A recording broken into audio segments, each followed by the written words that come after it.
بسم اللہ الرحمن الرحیم نحمدہ و نصلی و نسلم علی رسول الکریم اما بعد فاعوذ باللہ من الشیطان الرجیم بسم اللہ الرحمن الرحیم لکم دینکم ولی دین۔ حضرات گرامی، اولیاء کا ہے فیضان پاکستان، اس حوالے سے چند باتیں آپ کی خدمت میں عرض کرنا چاہتا ہوں۔ یاد رکھیے کہ دو قومی نظریہ سب سے پہلے قرآن مجید نے بیان فرمایا، اس کے بعد نبی پاک صلی اللہ علیہ وآلہ وسلم ارشادات عالیہ اس کو واضح فرماتے ہیں۔ حضور سیدنا مجدد الفسانی شیخ احمد سرندی رحمۃ اللہ تعالی علیہ برصغیر پاک و ہند میں وہ پہلی شخصیت ہے جنہوں نے دین اکبری کے خلاف اس کو بیان بھی کیا اور پوری طرح رائج بھی کیا۔ ٹیپو سلطان شہید رحمۃ اللہ علیہ 1799 آپ کی شہادت کے بعد جب انگریز نے پوری طرح تسلط جما لیا تو سب سے پہلے علامہ فضل خیر آبادی رحمۃ اللہ تعالی علیہ نے فتویٰ دیا انگریز کے خلاف جہاد کا، جس میں آپ کا فتویٰ شرق غرب شمال جنوب کریا بستی ہر بندے تک پہنچا اور پوری طرح تحریک آزادی اس وقت اپنی عروج کی طرف آئی۔ لیکن انگریز چونکہ مکار عیار اور اس کو میر صادق میر جعفر جس طرح 1799 میں ملے اسی طرح مختلف مواقع پہ ان کو ملتے رہے، جس کی وجہ سے تحریک آزادی اس کو دبا دیا گیا۔ لیکن یہی تحریک آزادی تحریک پاکستان کی بنیاد بنی۔ یاد رہے کہ سارے کے 22,000 علماء کرام 1857 کی جنگ آزادی میں شہید ہوئے، 5 لاکھ مسلمان انہوں نے جام شہادت نوش کیا۔ اور یاد رہے کہ یہ سب کے سب ٹوٹل اہل سنت و جماعت کے ساتھ تعلق رکھتے تھے، اولیاء کاملین کو ماننے والے تھے۔ اس وقت 1857 کی جنگ آزادی میں مختلف ہیں چیزیں، لیکن چونکہ اختصار پیش نظر ہے بالکل سمری آپ کی خدمت میں ایک دفعہ توجہ دلانی ہے، ڈیٹیل میں بھی انشاءاللہ الگ الگ ان چیزوں کو ہم گفتگو ان پر کر لیں گے۔ بریلی شریف میں 1857 کی جنگ آزادی میں بریلی شریف میں جو مجاہدین کا مرکز تھا، جہاں سے مجاہدین تیار ہو کے آگے جاتے تھے، ان کو چیزیں پہنچائی جاتی تھیں، وہ اعلیٰ حضرت فاضل بریلوی رحمۃ اللہ تعالی علیہ کے والد گرامی مولانا نقی علی خان اور آپ کے دادا جان مولانا رضا علی یہ تھے وہ لوگ جو آگے بھیجتے تھے۔ اس سے آپ اندازہ لگا لیجئے کہ علماء اہل سنت اور بالخصوص بریلوی احباب ان کے اندر اس حوالے سے کس قدر اللہ پاک نے جذبہ صادقہ عطا فرمایا ہوا تھا، تاکہ اگلی بات سمجھنے آپ کو آسانی رہے۔ 1856 میں سیدی اعلیٰ حضرت فاضل بریلوی آپ کی پیدائش ہے، تو جس وقت علامہ فضل خیر آبادی رحمۃ اللہ تعالی علیہ آپ اس تحریک کو چلا رہے تھے اور آپ کے فاضل بریلوی رحمۃ اللہ علیہ کے والد گرامی اور دادا جان رحمہم اللہ تعالی پوری توانائی صرف کر کے دن رات ایک کر کے اس میں شامل تھے، اس وقت سیدی اعلیٰ حضرت فاضل بریلوی اس ماحول میں پیدائش ہوئی۔ تو آپ نے پھر ادھر جس وقت مختلف تحریکیں چلیں برصغیر پاک و ہند میں، انگریزوں نے خریدا علماء کو اور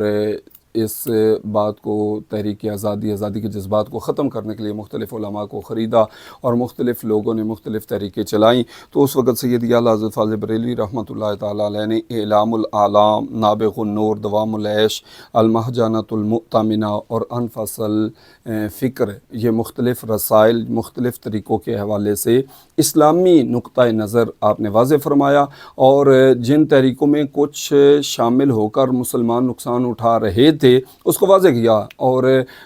کچھ دیگر علماء کے بک جانے کی وجہ سے مسلمانوں کو بہت زیادہ نقصان بھی ان تحریکوں میں شامل ہو کے اٹھانا پڑا، اور بعض جو ہیں وہ نادانستہ کہہ لیں کہ ان کو سمجھ نہیں تھی، جس کی وجہ سے وہ لوگ اس حوالے سے پیش تھے۔ دو قومی نظریہ سب سے پہلے پھر سیدی اعلیٰ حضرت فاضل بریلوی رحمۃ اللہ تعالی علیہ نے 1897 میں پیش فرما دیا، 1897 میں باقاعدہ، اور پھر بعد میں المہجۃ المؤتمنہ آپ نے لکھ کر اس میں باقاعدہ اس پہ سورہ ممتحنہ سے پوری طرح تسلی کے ساتھ آپ نے دلائل ارشاد فرمائے۔ اعلیٰ حضرت فاضل بریلوی رحمۃ اللہ تعالی علیہ نے واضح طور پہ لکھا کہ الکفر ملت واحدہ، کفر ایک ہی ملت ہے۔ یہ کہنا کہ ہندوؤں کے ساتھ مل کے انگریز کے خلاف جہاد کیا جائے تو پھر ہندو اور مسلمان وہ اکٹھے یہاں پہ گزارا کر لیں وغیرہ وغیرہ، آپ نے فرمایا اس طرح کس طرح، یہ تو اس طرح ہے کہ جس طرح فرّ من المطر قام تحت المذاب، کہ بندہ بارش سے بھاگے اور اس کے نیچے پرنالے کے نیچے کھڑا ہو جائے۔ اور یاد رہے اس وقت قائد اعظم بھی کانگریس میں شامل تھے، بعد میں جس وقت یہ تو اس وقت 1870 میں ڈاکٹر اقبال کی پیدائش ہے، تو جب 1997 میں سیدی اعلیٰ حضرت فاضل بریلوی رحمۃ اللہ علیہ نے 2 قومی نظریہ پیش کیا، تو اندازہ لگا لیجیے اس وقت ان کی ایج کیا ہوگی ڈاکٹر اقبال کی۔ برکہ بعد میں آپ نے جس وقت قائد اعظم کانگریس میں باقاعدہ شامل تھے اور پوری طرح کانگریسی تھے اور پوری طرح یہ سمجھتے تھے کہ مسلمان اور ہندو مل کے جو ہے یہاں پہ اس طرح کام چلائیں گے اور انگریز کو ہم نکالیں گے۔ اور ڈاکٹر اقبال کے اس وقت کے پہلے اشعار جو ہیں وہ آپ کے سامنے ہیں۔ بعد میں ترانہ ہندی کے مقابلے میں ترانہ ملی ڈاکٹر اقبال نے لکھا، اور ترانہ ہندی کے الفاظ جو ہیں وہ آپ کو اچھی طرح آگاہ ہیں اس سے کہ ڈاکٹر اقبال نے سارے جہاں سے اچھا ہندوستان ہمارا، ہم بلبلیں اس کی، یہ گلستان ہمارا۔ اب یہ وطنیت پہ دلالت کرتا تھا، سارے جہاں سے اچھا ہندوستان ہمارا، ہندوستان وطن، یہ جغرافیائی حدود اسی کے ساتھ تعلق ہے، یعنی وہ ہندو مسلم اتحاد، یہ سارا ترانہ ہندی جو ہے اس میں یہ ساری چیزوں کا پرچار ہے۔ پھر جب حضرت سیدنا مجدد الفسانی رحمۃ اللہ تعالیٰ علیہ کو پڑا، گردن نہ جھکی جس کی جہانگیر کے آگے ان کی تعریف و توصیف کی، اور سید اعظم حضرت فاضل بریلوی رحمۃ اللہ تعالیٰ علیہ کی فکر سے ڈاکٹر اقبال کا ذہن روشن ہوا، تو پھر انہوں نے کہا کہ چین و عرب ہمارا، ہندوستان ہمارا، ہم ہیں مسلم، وطن ہے سارا جہاں ہمارا، یعنی پھر الکفر ملت واحدہ کی حدیث شریف جو ہے اس کا مفہوم آشکار ہوا۔ اور پھر حسین احمد مدنی نے جو بات کی تھی کہ یہ وطنیت سے ہوتا ہے، قوم کے ساتھ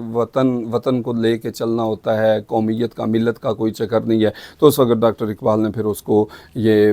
برملا، اس کو للکارا کہ عجم ہنوز نہ داند رموز دین ورنہ زد دیوبند حسین احمدی چی بولا جبیست سرود بر منبر کے ملت از وطن است چے بے خبر ز مقام محمد عربیست با مصطفیٰ بے رساں خیش را کے دینا ہما اوس گھر بہو نہ رسیدی تمام بولابیس، کہ اس کو ابھی حسین احمد کو ابھی یہ نہیں دین کی سمجھ نہیں آئی ابھی تک، یہ ابھی تک وطن کی بات کر رہا ہے، اسے پتہ ہی نہیں ہے کہ دین کی حیثیت کیا ہے، ملت کی حیثیت کیا ہے، یہ وطنیت کے نعرے لگا رہا ہے۔ قوم بنتی ہے نظریے سے، ملت سے، اور ہم مسلمان شرق غرب شمال جنوب کسی بھی جگہ کا رہنے والا ہو وہ ایک قوم ہے، اور یہ ساری دنیا چیرو عرب ہمارا، ہندوستان ہمارا، پھر یہ سارے اشعار، اور اس کو پھر باقاعدہ بتایا با مصطفیٰ بے رساں خیشرا، کہ اپنے آپ کو رسول دو عالم صلی اللہ علیہ وآلہ وسلم کے قدموں میں پہنچا۔ سارے کا سارا دین وہ ذات مصطفیٰ صلی اللہ علیہ وآلہ وسلم اگر ان کے قدموں میں نہ پہنچے تو تمام کی تمام بھولا بھی رہ جائے گی، دین تمہیں حاصل نہیں ہوگا۔ الغرض جو وطنیت، ہندو مسلم اتحاد اور یہ جغرافیائی حدود، اس چکر میں جو ڈال کے گمراہی پھیلا رہا تھا، اس کے بعد اس چیز کو ڈاکٹر اقبال نے بھی اس کا رد کیا۔ لیکن اس کے پیچھے بھی یہ جو کاوش تھی سید اعلیٰ حضرت فاضل بریلوی رحمۃ اللہ علیہ کی تھی، مولانا محمد علی جوہر، مولانا شوکت علی، یہ دونوں بھائی گئے سید اعلیٰ حضرت کی خدمت میں حاضر ہوئے اور بات کی کہ اس معاملے میں تعاون، تو آپ نے فرمایا آپ کی سیاست اور ہے، ہماری سیاست اور ہے، آپ یہ ہندو مسلم اتحاد کو چھوڑیں تو یہ لیں چندہ، جا کے مسلم اتحاد پہ کام کریں، تو پھر آزادی کے ہم آپ کے ساتھ ہیں۔ اور پھر آپ کے خلفاء نے پوری طرح ساتھ دیا بھی، جس طرح میں تھوڑا سا اشارہ کیے دیتا ہوں۔ 1925 میں 16 مارچ آل انڈیا سنی کانفرنس اس کی بنیاد رکھی گئی، اور یاد رکھیے کہ یہ جو اعلیٰ حضرت فاضل بریلوی نے 2 قومی نظریہ پیش کیا تھا، یہ باقاعدہ بدایونی صاحب رحمۃ اللہ تعالیٰ علیہ نے اس وقت ڈاکٹر مصور پاکستان جن کو کہا جاتا ہے، مفکر پاکستان کہا جاتا ہے جن کو، ان کے خواب و خیال میں بھی یہ چیز نہیں تھی، اس وقت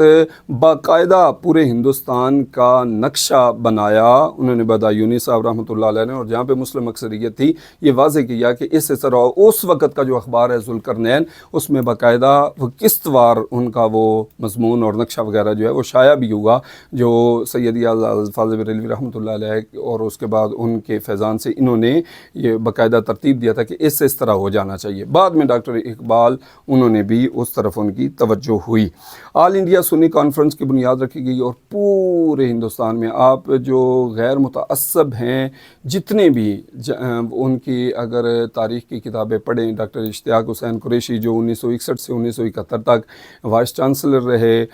کراچی یونیورسٹی کے، ان کی تحریرات کو آپ پڑھیں، دیگر کو پڑھیں،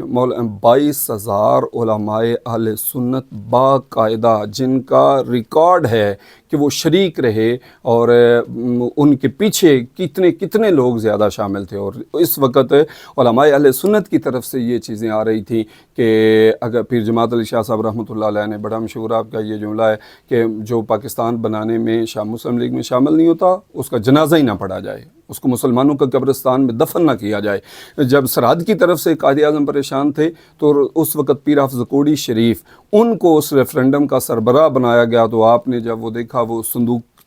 جس میں ووٹ ڈلنے تھے، انہوں نے سرخ رنگ تھا، تو ادھر مسلمانوں والی مسلم لیگ سبز رنگ تھا، تو انہوں نے فرمایا دیکھو یہ سرخ اور وہ کیا جہنم کی آگ کا رنگ سرخ وغیرہ وغیرہ، انہوں نے پھر اس طرح گرمایا ایک دفعہ اور سرحد سے مسلم لیگ کو کامیاب کروایا۔ اسی طرح جو سنی بنارس کانفرنس ہوئی تھی اس نے تو کمال ہی اس میں ہوا، پھر نعیم الدین مراد آبادی رحمۃ اللہ علیہ جو اعلیٰ حضرت کے خلیفہ تھے، انہوں نے باقاعدہ یہ خط میں لکھا سید اسناد احمد قادری کے ذریعے کہ یاد رکھیے مسٹر جناح یا مسلم لیگ اگر مطالبہ پاکستان سے ہٹ بھی جاتی ہے تو یہ اہل سنت و جماعت اس مطالبہ سے کبھی بھی پیچھے نہیں ہٹیں گے۔ اور یہ اپنا پیر آف مانکی شریف صاحب انہوں نے باقاعدہ بتایا کہ میں نے قائد اعظم سے یہ بات کی ہے کہ کیا ہوگا، نظریہ کیا ہوگا بعد میں پاکستان میں کیا، تو انہوں نے کہا کہ اسلام ایک، مسلمان ایک ہیں، خدا ایک ہے، قرآن ایک ہے، تو ہمیں اس بارے میں سوچنے کی ضرورت ہی نہیں کہ پاکستان میں کون سا قانون چلے گا۔ ظاہر ہے جن کے پاس قرآن مجید موجود ہو ان کو کسی اور قانون کی ضرورت نہیں ہے۔ یعنی پاکستان جو ہے وہ اس کی بنیاد، پاکستان کا مطلب کیا، لا الہ الا اللہ، یہ صرف ایک نعرہ نہیں تھا بلکہ باقاعدہ قائد اعظم نے کہا کہ ہم ایسی تجربہ گاہ چاہتے ہیں جہاں پہ ہم اسلامی اصول ان کو لے کے تجربہ کر سکیں۔ دوسری طرف اب جہاں پہ پیر جماعت علی شاہ صاحب رحمۃ اللہ یہ فرما رہے تھے، پیر میر علی شاہ صاحب رحمۃ اللہ علیہ فتویٰ دے رہے تھے کانگریس میں شامل ہونے کی اجازت نہیں ہے۔ مولانا صادق قصوری صاحب کی تحریک پاکستان میں علماء اہل سنت کا کردار، وہ اگر آپ کتاب پڑھیں تو آپ کو پتہ چلے، نظارے آئیں۔ یہ میاں غلام اللہ رحمۃ اللہ تعالیٰ علیہ، شرک پور شریف آستانہ عالیہ شرک پور شریف حضرت اعلیٰ حضرت میاں صاحب رحمۃ اللہ علیہ کے جانشین، ان کا انداز، اور پیر حافظ کوڑی شریف، مانکی شریف، مولانا عبدالغفور ہزاروی رحمۃ اللہ علیہ، یہ اپنا بدایونی صاحب رحمۃ اللہ علیہ، اور سفیر اسلام عبدالعلیم میرٹھی رحمۃ اللہ علیہ، تو قائد اعظم کے ایسے معتمد کے بیرون ملک جو ہے وہ سارا پیغام لے کے قائد اعظم کا وہ جایا کرتے تھے، اور ان کو سفیر اسلام کا لقب باقاعدہ اس وجہ سے دیا گیا جس وقت۔ اور یہ جو میاں عبدالرشید صاحب ہیں انہوں نے باقاعدہ لکھا، وہ کہتے ہیں کہ قائد اعظم یا ڈاکٹر اقبال ان سے کم نہیں ہے حصہ اعلیٰ حضرت فاضل بریلوی کا قیام پاکستان کی تحریک میں، کیونکہ سارا پیچھے آل انڈیا سنی بنارس کانفرنس جب ہوئی 5000 علماء و مشائخ اس میں شریک تھے، اور بعض میں آتا ہے کہ بقول بعض مورخین وہ 7000 علماء اور 5000 مشائخ، اس طرح بعض مورخین نے لکھا، برکیف وہ شریک تھے، اور کثیر تعداد میں، لاکھوں کی تعداد میں عوام اہل سنت کی موجود تھی جہاں پہ یہ ساری چیزیں بیان کی گئیں۔ ایک طرف یہ انداز تھا، میں نے وہ جو عرض کیا نا کہ آن ریکارڈ 22000 علماء و مشائخ، یہ ریکارڈ میں باقاعدہ موجود ہیں، اس پہ ہم الگ الگ انشاءاللہ العزیز گفتگو کریں گے۔ دوسری طرف انداز کیا تھا، میں اشارہ کیے دیتا ہوں صرف، حسین احمد صاحب کا اپنا بیان موجود ہے، وہ کہتے ہیں کہ مسلم عوام، ارباب شریعت، ارباب طریقت سب مسلم لیگ میں شامل ہو چکے ہیں، تو اب جمعیت علماء ہند والے ایک مٹھی بھر کیا کر سکیں گے؟ مطلب کہ جمعیت علماء ہند یہ ساری کی ساری قیام پاکستان کے مخالف تھی۔ عطا اللہ شاہ بخاری کے حوالے سے یہ نوائے وقت 26 اگست 1971 کی نوائے وقت کے حوالے سے جلال احمد نوری صاحب صفحہ نمبر 146 پر فاضل بریلوی کا سیاسی کردار اس میں نقل کرتے ہیں کہ یہ امام تھے خطباء کے، عطا اللہ شاہ بخاری صاحب، اور ان کو اور ان جیسوں کو بہاری معاوضہ دے کر باقاعدہ کانگریس نے خرید لیا تھا، اور جماعت اسلامی کے جلسوں میں تو باقاعدہ گاندھی شریک ہوتا تھا، خواتین کو ساتھ لے کر شریک ہوتا تھا۔ یہ ان کا جو اپریل 1947 کا جلسہ ہے اس میں بھی گاندھی شریک ہوا، باقاعدہ شریک ہوا۔ اس طرح جسٹس منیر کی اگر آپ رپورٹ پڑھیں 1954 کی جو انہوں نے فیصلہ کیا، اور اس کے خلاف جماعت اسلامی نے کبھی اس فیصلے کو چیلنج نہیں کیا، اس فیصلے میں باقاعدہ کہ جماعت اسلامی کا سارا کردار قیام پاکستان کے مخالف تھا۔ حافظ ادریس صاحب کا میں نے وہ دیکھا، کالم دیکھا، تو اس وقت میرے ذہن میں آیا کہ تھوڑا سا اس طرف بھی اشارہ کر دینا چاہیے کہ اصل صورتحال کیا تھی۔ مولانا مودودی صاحب تو باقاعدہ کہتے تھے پاکستان کی بجائے نا پاکستان کہتے تھے، اور اس طرح وہ اس کی پاکستان کی مخالفت کیا کرتے تھے۔ اسی طرح حیدر فاروق مودودی، یوٹیوب پہ ابھی سرچ کر لیں، میں نے خود سنا، اور یا مقبول جان کے پروگرام میں باقاعدہ اس نے کہا جی کہ ہم پاکستان کے مخالف تھے، کہ ہم پاکستان کے حامی اگر تھے تو وہ بریلوی تھے۔ یہ باقاعدہ اس کا آن ریکارڈ، ابھی بھی آپ ویڈیو جو ہے وہ جا کر دیکھ سکتے ہیں۔ اسی طرح یہ آ جائیں اس کی طرف کہ جو سرحدی گاندھی جس کو کہا جاتا ہے، عبدالغفار، اس کے لفظ، خان عبدالغفار، اس کے لفظ سنیں، وہ کہتا ہے قائد اعظم نے سب پیروں کو کوٹھڑیوں سے نکال کر، قائد اعظم مسلم لیگ سب پیروں کو کوٹھڑیوں سے نکال کر سیاست میں وہ امیدوار بنا دیا اور سیاست میں شامل کر دیا۔ مطلب کیا کہ جن کو پیر کہا جاتا تھا، جن کو شیخ کہا جاتا تھا، جن کو سنی کہا جاتا تھا، جن کو بریلوی کہا جاتا تھا، وہ پیر طریقت ہوں، علماء اہل سنت ہوں یا کوئی بھی ہو، وہ پوری طرح چوکس ہو کر تحریک پاکستان میں شامل تھے۔ جبکہ دوسری طرف کیا انداز تھا، اس کی طرف میں نے آپ کے سامنے اشارہ کر دیا کہ وہ کیا کہتے ہیں، اپنا عطا اللہ شاہ بخاری کے یہ الفاظ کہ پاکستان کی پے بھی بن گئی تو میری داڑھی کو پیشاب کے ساتھ موڑ دینا۔ اسی طرح یہ الفاظ مفتی محمود صاحب کے کہ ہم پاکستان بنانے کے گناہ میں شریک نہیں ہوئے، اور یہ ماضی قریب میں طالب علم تھا، گول میز کانفرنس انڈیا میں ہوئی تو وہ وہاں پہ ان کے موجودہ سربراہ جماعت کے انہوں نے باقاعدہ کہا کہ ہم تو ابھی بھی چاہتے ہیں کہ سارا سلسلہ اکٹھا ہو جائے۔ یہ اخبار ریکارڈ سارا موجود ہے جہاں پر انہوں نے یہ باتیں کی ہیں۔ اور آخر میں آ کر 4 دیوبندی علماء، 2 سے 4، ڈاکٹر اشتیاق حسین قریشی آپ لکھتے ہیں کہ 2 سے 4 علماء جن کو آپ یہ اپنی بچوں کی تقریروں میں اور یہ بیان کرتے ہیں، وہ 1946 میں آخر میں آ کر شامل ہوئے، اور ان کے ساتھ بھی ان کا سلوک یہ تھا کہ دیوبندی طلباء نے کون سی گالی ہے جو ان کو نہیں دی، یہ شبیر احمد عثمانی صاحب کو کون سی گالی ہے جو نہیں دی، اور کون سا ان کے خلاف نہیں لکھا، اور کون سے یہ وعدے نہیں کیے، اعلانات نہیں کیے کہ ہم ان کو قتل کریں گے وغیرہ وغیرہ۔ اس طرح کا پاکستان کی پے بھی نہیں بن سکے گی، اس طرح کا انداز تھا ان لوگوں کا، اور جو پوری طرح اس کو سمجھتے تھے کہ پاکستان یہ مسلمانوں کے لیے ہونا ضروری ہے، وہ علماء اہل سنت تھے۔ کوئی ایک آدھ بندہ شاید اس پیغام کا حامی نہ ہو، ورنہ پورے بر صغیر میں پوری طرح، بالخصوص یہ ڈاکٹر اشتیاق قریشی صاحب کی اگر کتاب آپ پڑھیں، 2 قومی نظریہ کے حامی علماء، تو آپ کو پوری طرح واضح ہو جائے گا۔ اس طرح کراچی یونیورسٹی کے اعلیٰ حضرت کے خلفاء کے حوالے سے تھیسز ہے PhD کا، اس کو پڑھیں، اور تخلیق پاکستان میں علماء مشائخ کا کردار، علامہ شاہ تراب الحق رحمۃ اللہ علیہ قادری آپ کی تقریر، اور اس پہ پھر آگے مضمون وغیرہ جو لکھا گیا، اس کو اگر پڑھا جائے تو اس سے بھی، اور دیگر کتنی کتب ہیں جن میں آپ پڑھیں گے یہ تحریک پاکستان کے نمبر جو ہیں، ان کو اگر آپ پڑھیں گے تو آپ پر واضح ہوگا کہ ہمارے بزرگوں نے پاکستان بنایا تھا۔ ہمارے بزرگوں نے پاکستان کے لیے جس وقت ابھی قائدین کا قبلہ سیدھا نہیں ہو رہا تھا، وہ ہندو مسلم اتحاد کے حامی تھے۔ بعد میں ان کو سمجھ آئی جب ہمارے بزرگوں کے فکر ان کے دماغوں تک پہنچی، تو اس نے جلا بخشی کہ یہ ہندو کے ساتھ اگر ہم چلتے رہے تو یہ بنیاں جو ہے یہ تو لے کے رہ جائے گا، اور یہ